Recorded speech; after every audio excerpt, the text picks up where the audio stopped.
O título desse vídeo seria "Por que é tão difícil mudar a opinião de alguém com argumentos lógicos e dados?". Mas eu achei que falar de time de futebol teria um efeito clickbait maior. Não me entenda mal, o título não é clickbait, porque, como eu vou mostrar, as duas coisas estão bem relacionadas. Vou falar de ambas aqui, mas o efeito de chamar a atenção, eu espero, deve ser maior.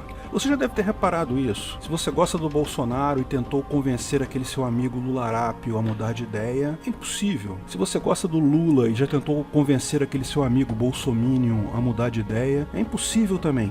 Parece que é o mesmo que tentar fazer a pessoa mudar de time de futebol. Você mostra como seu time é melhor, como tem mais títulos merecidos, tem uma história mais bonita, e ainda assim as pessoas não mudam.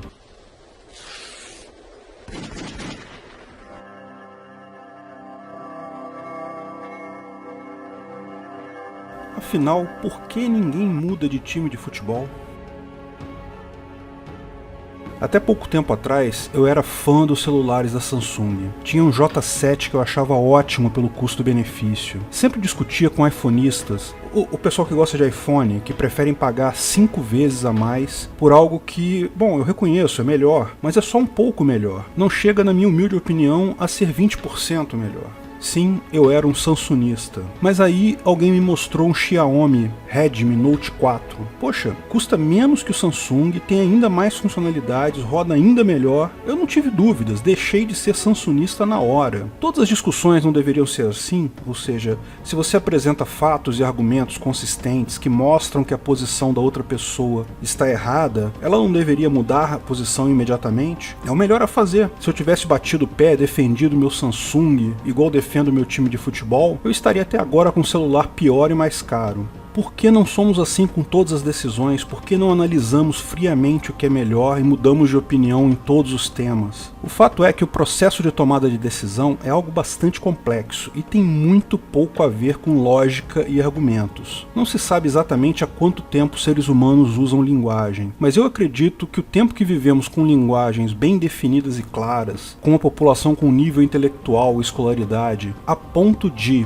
permitir argumentação lógica, é um tempo bem pequeno. Com isso, o fato é que nosso cérebro não foi feito para isso. Nossa maquininha calculadora é uma rede neural muito bem feita, mas que não foi projetada para o que a usamos. Então a nossa capacidade de entender e responder corretamente a argumentos é bem mais limitada do que gostaríamos de pensar. Esse processo de decisão humano é muito estudado por psicólogos, economistas, pessoal de marketing. É uma área grande e complexa. A visão que eu tenho do processo de decisão é que ele está ao contrário. Ao invés de tomarmos a decisão com base em argumentos, nós geralmente tomamos a decisão puramente por motivos históricos, intuitivos, associativos ou sentimentais, e apenas usamos ou criamos argumentos lógicos depois para justificar a nossa decisão para outras pessoas. Eu suspeito que isso seja feito de forma a garantir a velocidade na tomada de decisão. Na nossa vida na selva, há muitos anos atrás, demorar para tomar uma decisão pode ser pior do que tomar uma decisão rápida e ruim. Se o seu antepassado remoto, há 1 milhão de anos atrás, tinha que escolher entre saltar num precipício ou tentar uma cambalhota tripla no cipó para fugir do leão, se ele começasse a unir os dados, os argumentos racionais, para tentar entender as diversas linhas de ação e as suas consequências antes de tomar a decisão, discutir a justificativa ética utilitarista da ação, bem, o leão já teria comido ele e você não existiria agora. Melhor ele chutar rápido uma escolha e ter pelo menos uma chance. Bom, hoje temos menos decisões de vida ou morte rápidas, mas é muito comum precisarmos sim tomar decisões antes de conseguirmos reunir todos os argumentos e fatos para tais decisões. Se ficarmos esperando ter todos os dados para tomar uma decisão, mesmo hoje em dia, vamos acabar não tomando a decisão. Então é compreensível que, de fato, nossas decisões sejam tomadas por outros fatores prontamente disponíveis. Mas por que nos sentimos compelidos a justificar essas decisões posteriormente e nos recusamos a revê-las? Mais do que isso, tendemos a realmente criar argumentos para justificar uma decisão que, no fundo, sabemos que foi tomada rapidamente com base em emoções, associações ou outro método não lógico.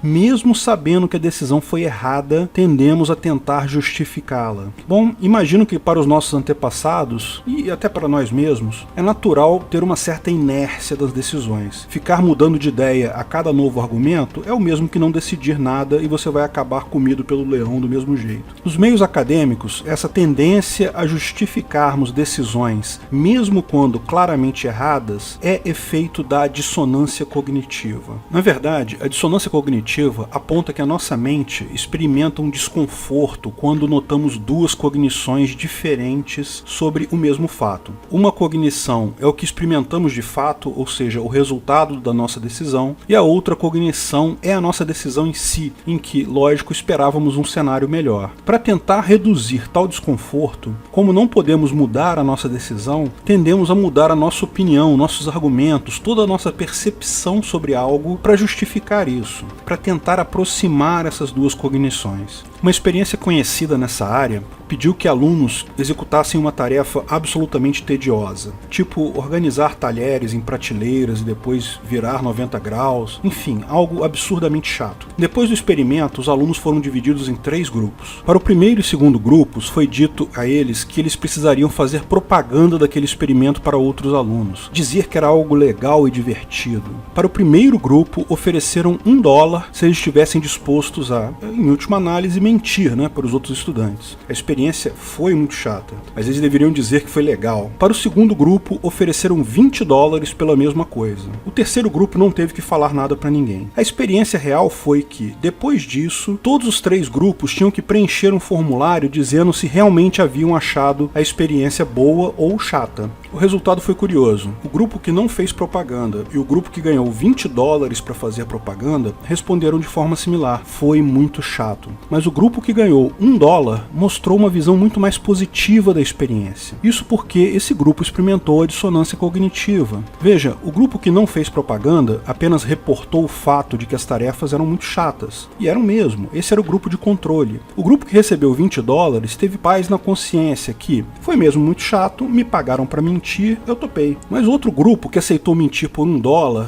não consegue se conciliar com a ideia de que venderam a ética dele tão barato, se venderam por $1. Eles experimentam a dissonância cognitiva. Tomaram a decisão de vender a ética dele por $1, mas verificaram que isso foi realmente algo ruim. Como conciliar essas duas cognições? Ora, se o experimento não tivesse sido tão ruim assim, faria sentido, Porque eles não estariam mentindo por $1, estariam falando a verdade. Veja, isso é um processo que funciona com todos nós. Nós somos incapazes de detectar por conta própria quando isso acontece conosco. Para nós, os fatos do passado se alteram em nossa mente. Nossa lembrança foi alterada para conformar com nossa decisão. Isso vai muito além. Somos capazes de imaginar coisas, ouvir vozes, criar falsas lembranças para justificarmos uma decisão que tomamos. E isso é um conceito comprovado experimentalmente. Isso é a origem da dificuldade nossa de mudar de decisões com base em argumentos e fatos. Se somos capazes de mudar até a nossa percepção, é impossível esperar que sejamos capazes de ver argumentos de forma clara. Se eu não tivesse mudado de ideia no caso do celular da Samsung, provavelmente estaria super satisfeito agora por não ter trocado meu Samsung por um Xing Ling chinês, que nem sequer é aprovado pela Anatel, e qualquer argumento que me apresentassem contrariando isso, eu certamente imaginaria uma justificativa lógica e óbvia para rebater. Mas repare que o conceito de dissonância cognitiva vai além disso. O pessoal que ganhou $20 conseguiu escapar da dissonância porque encarou a coisa friamente. Vendi minha mentira. Ou seja, se houver um argumento óbvio e claramente comprovável acerca das ideias, não vamos experimentar dissonância cognitiva e não vamos ficar resistentes à mudança. Daí a contradição que eu observo na prática. Quanto menos embasado na realidade e em critérios objetivos é uma decisão, mais ela tende a ser firme e jamais mudaremos de ideia sobre ela. Decisões baseadas em critérios objetivos e claros são simples de serem alteradas, basta um bom argumento. Decisões baseadas puramente em emoção, em associação, em história, são impossíveis de serem alteradas por mais argumentos que sejam apresentados. Ou seja, de forma contrária ao senso comum, quanto mais uma pessoa entender o problema, enxergar os pontos objetivos, entender os argumentos, mais ela é passível de mudar de opinião. Ao contrário, coisas sobre as quais decidimos sem muito argumento, sem muita base, essas decisões são imutáveis. intoleráveis. E isso não é uma característica pessoal, é uma característica da nossa relação com um problema.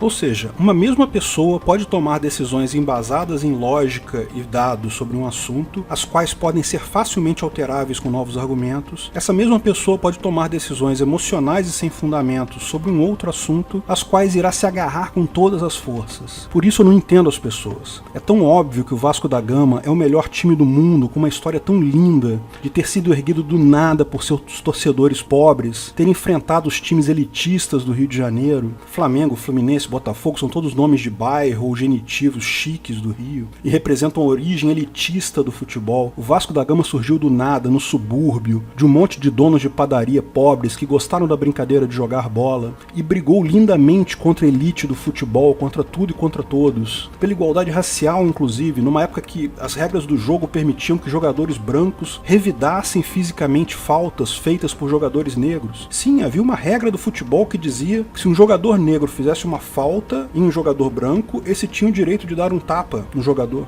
O contrário, lógico, não era verdade. Se o negro recebesse a falta, não podia revidar. O Vasco foi parte da história que mudou isso, com a famosa resposta histórica, títulos lindos conseguidos de forma heróica. Como alguém tem coragem de torcer para times como Flamengo, Corinthians? Um absurdo a dissonância cognitiva das outras pessoas. Mas, mais curioso que isso, por que a política se parece tanto com isso? Por que vemos tanta dissonância cognitiva no discurso político? Por que os lularápios continuam achando o cara inocente mesmo com tantas provas de corrupção? Como os bolsominions continuam acreditando no cara que claramente já demonstrou ser no máximo um capitão fracassado do exército? Minha explicação para isso é que a política é isso mesmo, um monte de construção de frames, de frases de efeitos, mas que no final das contas não significam nada. No frigir dos ovos, é muito difícil fazer alguém mudar de lado porque não há argumentos sólidos, não há considerações objetivas sobre nenhuma corrente política dessas.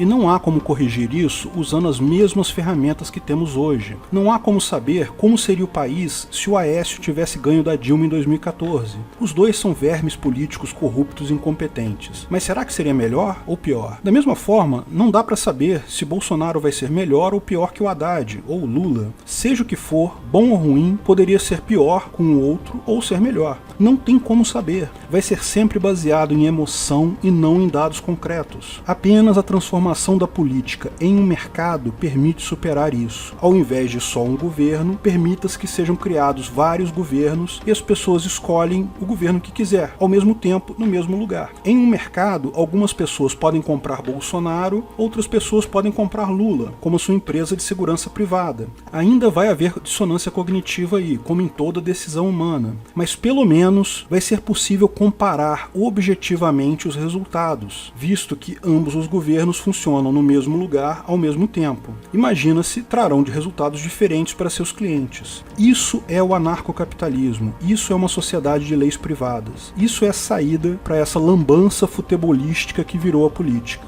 Vamos privatizar as leis e o governo. Se você gostou do vídeo, não esqueça de curtir e compartilhar.